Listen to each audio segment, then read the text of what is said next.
Hello and welcome to this video tutorial on the Magic Mindset Meditation. So I'm going to be as brief as possible, but I also want to be thorough. And as well, in addition, below you can find a PDF tutorial that takes you through the Magic Mindset Meditation and a guided audio. So this process is a 5-phase process that I created a few years ago that is both a mindset practice and a meditation practice in one that allows you to get into resonance with your highest self, with your soul, so that you can use this as a ritual to commune with your potential, to commune with your soul, to commune with your spirit on as a daily practice. As well, it's intended to you'll be able to see the positive effects of it pretty quickly because of the mindset aspects. And as well, you can complete this in as little as 10 minutes. So this is an incredible practice to incorporate into your daily routine, your daily morning ritual, especially for those of you who are wanting, who know the benefits of having a mindset practice, the benefits of having a meditation practice. There's so much science out there now around having a regular meditation practice, around having mindfulness practices, around having rituals, especially certain times of the day, such as the morning and the evening. And so I wanted to make this as accessible as possible by creating something potent that you can do as little as 10 minutes a day.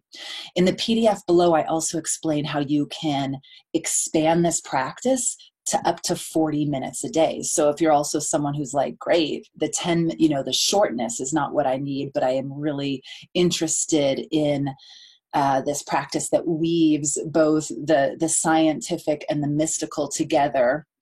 And, then there's a process down there that I call resonance ritual. It's the 40 days to 40 minutes. So that's in the PDF below, teaching you how you can slowly turn this into a habit of 40 minutes a day.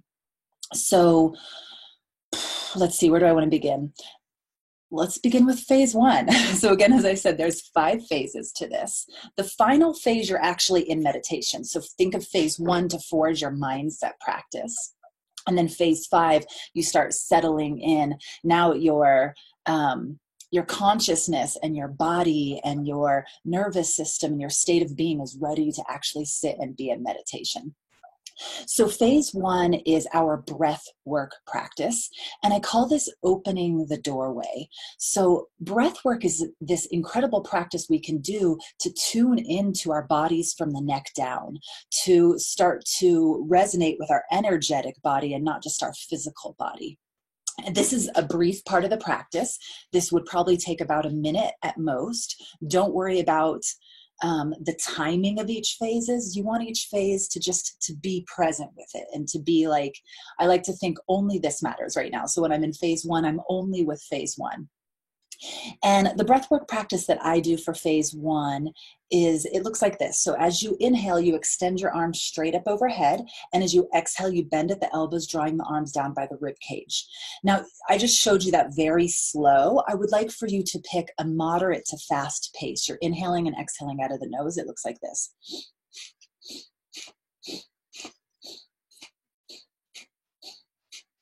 So the reason I want it to be moderate to fast is I want you to really drop into your body from your neck down. So the whole point of the breathwork practice is to get out of our heads and into our bodies. So I want you to start to feel the blood pumping in your body, maybe even start to feel your arms getting a little bit sore. Now, this isn't intended to be a workout, so don't make it so fast that you're like out of breath and overwhelmed after 30 seconds of doing this. But you want to know that this is for me to drop into my body from the neck down. So I want to feel my body. I want to feel my heart. I want to feel my breath. After about 30 seconds or so of pumping your arms, inhaling and exhaling out of the nose, that when you're ready, the final inhale you're going to take, you're going to hook your thumbs up overhead like this. There's a slight tension point. So I'm not just like soft, slight tension point. You'll extend through the elbows, draw and knit your ribs in. So rather than poking your ribs out like this, you're going to knit the ribs in towards the low back spine. Draw the arms back alongside the ears the best you can. drop the chin slightly, and you're holding the breath. Now, as you hold the breath, think about this as like holding in the prana. Prana is your life force, and you're just holding it in, but not like in this really constrained way. It would just be a soft hold. And you'll hold that as long as it feels good to you, depending on your breath work practice. If you have a regular one, you might be able to hold a little bit longer. If this is newer to you, it might be like 5 seconds. And then when you're ready, on the exhale, you'll slowly exhale out of the mouth, and then release your arms and let them slowly float down onto your lap as though you are underwater. Again, that entire opening will probably take about a minute, so it's pretty quick. And then you sit there at the end of phase 1 and just take a moment and notice what you're noticing and feel what you're feeling. Let your arms rest, let your heart rate slow down, really feel your body, be with the sensations that you're feeling in your body. After that, you're ready to move on to phase 2, which I'm already leading us there. Phase 2, you bring your hands onto the center of your chest over top of your heart. And you bow your chin slightly, and this is the gratitude practice. Again, endless studies around the power and the effects of having a regular gratitude practice. I mean, I am such an advocate of gratitude practice that I would say if the only thing you take away from the Magic Mindset meditation is to do gratitude every day, then do that. Because it is so powerful how it impacts the way you view your life, the world, others, your resiliency, your capacity to creative problem solve, your ability to be with challenge and still keep on keeping on. Gratitude has changed my life in so many ways, and so many people will share this with you as well in leadership, in the personal development world. Actors, dancers, public speakers, we all use it because it is so, so powerful. Also, I have you have your hands on your heart, because simply doing this, placing your hands on your heart, releases oxytocin in your body, which is a neurotransmitter and a hormone that releases feelings of love and well-being. And neuroscience has now also done studies where just having your hands on your heart like this for about 2 minutes starts to evoke feelings of compassion. So simply by doing this, you're assisting the process of being able to drop into gratitude. And so in this practice, you start to think of something you're deeply grateful for. This could be a person in your life, a place, an experience. The key here is not to just simply think of something you're grateful for and move on. You want to actually have a state shift. You want to feel your emotional self shift on some level. And so to do that, you need to dive into what I refer to as the texture of gratitude, meaning you need to start thinking of reasons why you're grateful for that person, that place, that experience. So say you decide to be grateful for your daughter, we'll say. You don't just want to be like, I'm grateful for my daughter and move on. You want to start to think, why? Why am I grateful for her? Oh, I'm grateful how she wakes me up every morning with laughter. I'm so grateful, and you just dive into the reasons. I'm sure you'll have many. And you can think of more than one thing you're grateful for, but everything you think of, I want you to think of reasons why. Now, as you do this is called in neurolinguistics programming, NLP, which is a practice of, it's a psychological study and practice of how our thoughts, our language, and our behavior impacts the outcomes that we create in our life. And this is called, when we're doing something like this and creating a state shift. So we're shifting our thoughts and our perspective on something like gratitude, and then we have an emotional shift and we feel something different in our nervous system. This is called seeding. We're seeding positive perspectives and thoughts, and allowing our thoughts and our neurology to literally shift, and through that shift create a state change in our feeling state that affects our nervous system profoundly. And as you do this, you might literally just feel a shift in, like, your body could soften, you could smile, you could cry, you could laugh, you could just feel more at ease, peaceful. So that's what a state shift is. Now, no, sometimes gratitude is easier to access. Some days gratitude is easier to access than others. So be compassionate and patient with yourself here. And on the days that it feels more challenging, just focus on what you appreciate. Maybe you appreciate that the sun is shining today. Maybe you appreciate that you have 10 to 15 minutes to yourself to go through this ritual. And, you know, begin where you're at, and just know that the more that you practice this, the more that this becomes a muscle that you develop, and it becomes much more natural and easy to access and be with, just like anything else that you practice. And I promise you, practicing gratitude daily will be worth it. So that's phase 2. And again, phase 2 is brief. Like sometimes you can be in and out of the gratitude within a minute, have that state shift, and sometimes you need to sit with it a little bit longer. And again, don't like, where is it? I'm not feeling anything. If you're not, then just be grateful that you did the practice and move on to phase 3. Okay. Now, phase 3, we move into, oh, my brain just forgot for a second. Oh, we move into our, what I call our affirmative prayer practice. And this is about sending, so I do 2 things here. I do an affirmation and an affirmative prayer. So we're sending positive messages to our subconscious mind. And what's really beautiful about doing this after phase 2, in phase 2, we're seeding. So we're creating a state shift. And when we have a state shift and we step into a more elevated feeling state, a more elevated frequency or vibration, it's almost like our mind becomes like a sponge. It can take in suggestions more powerfully, you know. But if we try to take suggestions in when we're in a place of resistance and we're feeling like overwhelmed or anxious or angry, it's really hard for us to absorb new ideas and paradigms and perspectives. So we've opened the doorway for us to be receptive, really, in phase 2. Now in phase 3, we can start to imprint powerful messages that are true, that feel true to us on some level, into our mind. And so I start with an affirmation and then I do an affirmative prayer. Again, phase 3, pretty brief, probably takes me about a minute. So I'm like through phase 1, 2, and 3 within like 3 to 4 minutes.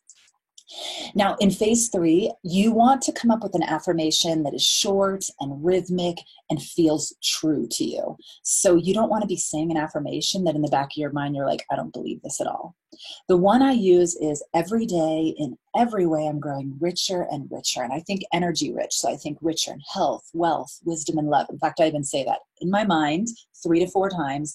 Every day, in every way, I'm growing richer and richer. And here I am in like my meditation seat, just saying that in my mind: richer in health, wealth, wisdom, and love. Richer in health, wealth. And I feel that. I do actually feel that. I do feel it every day, in every way. I am growing richer in all of those areas, even if it's just a tiny bit. And I'll tell you, I got to that place from practicing gratitude for years. And so I'm saying that, and I'm feeling all the feelings that come with saying that powerful thing. And through having that daily practice, that's actually, that reality is expanding more, because the mind does not know the difference between reality and imagination. And I keep feeding that.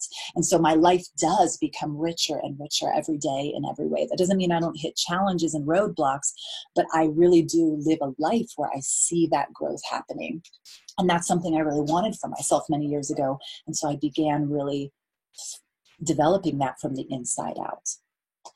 And then I do my affirmative prayer. And your affirmative prayer is connecting with something outside of yourself. Call this whatever you want: your higher self, your soul, your spirit, the divine, the universe, God, whatever resonates with you. But you're connecting with that energy outside of yourself.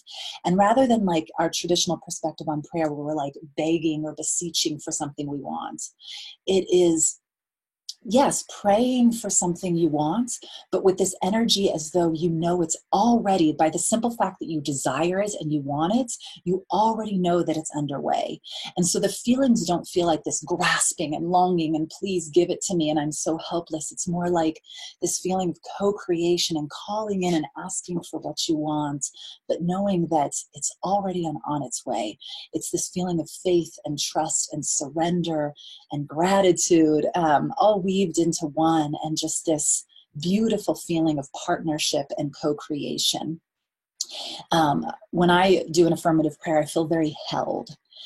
In the document below, the PDF, I give some examples of affirmative prayers, and another great resource to learn more about affirmative prayers is Michael Beckwith. Okay, then we go into phase 4. So phase 4 is actually my favorite part of the practice. I have recently elevated it, so it's a little bit longer, but again, you can run through this practice as quick as a minute. This is our energy work practice. So this is where we're really amplifying our energy body. And there's essentially 3 different little steps within phase 4, the energy practice. So I call this the kinesthetic visualization. So we're using visualization, using our imagination to amplify our energy body. And it's kinesthetic because it has to be, again, all of this. If you notice a theme in all of these phases, it's about feeling. It's about actually feeling these positive feelings and using these tools to change our vibration, to change our frequency, and to amplify our feeling states to be something more powerful. And by more powerful, just so you know, even if like you come to this practice and that day your feeling state is really low, you're feeling really negative, even if you just feel 1% better, that's more powerful. So I want to be really clear about that.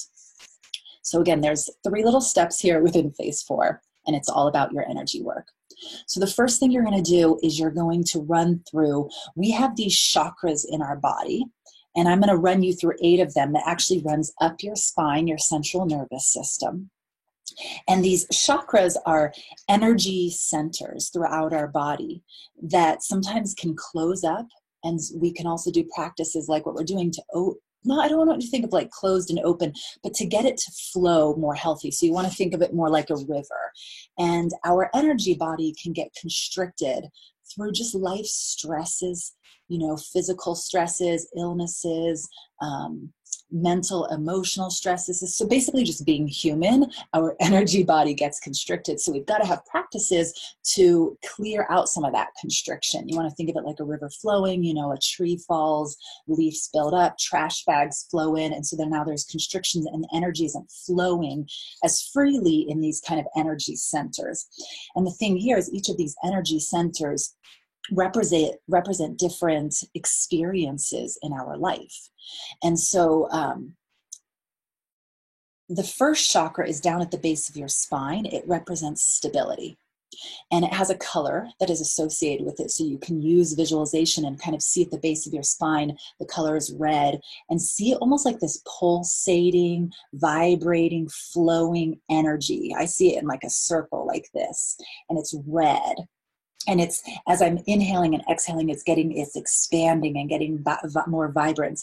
And then I actually see the word stability in there and almost see like roots coming out of it. There's no right or wrong in the visualization, but you're seeing this energy at the base of your spine and you're feeling the quality of stability. That's the key. Now, again, I just do that for like probably it's about 10 seconds, then I move on to the second chakra. So the second chakra, the color is orange. Again, you don't have to memorize this. All of this is in the PDF.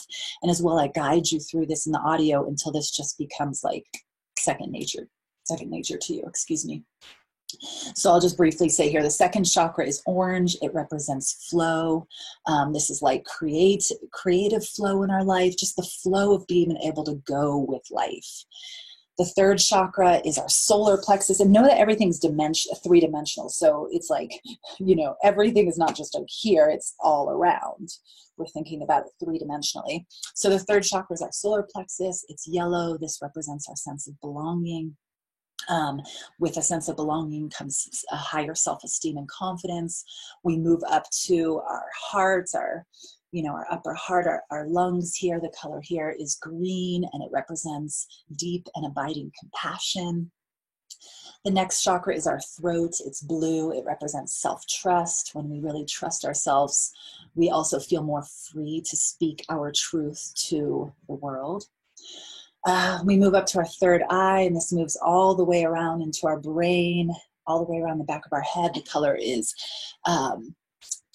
it's an indigo, like a deep, rich indigo, and this represents our intuition. And our seventh chakra is on the crown of our head. This is a violet color, and it represents wisdom, which is expanding beyond knowledge, book knowledge, and just deep wisdom.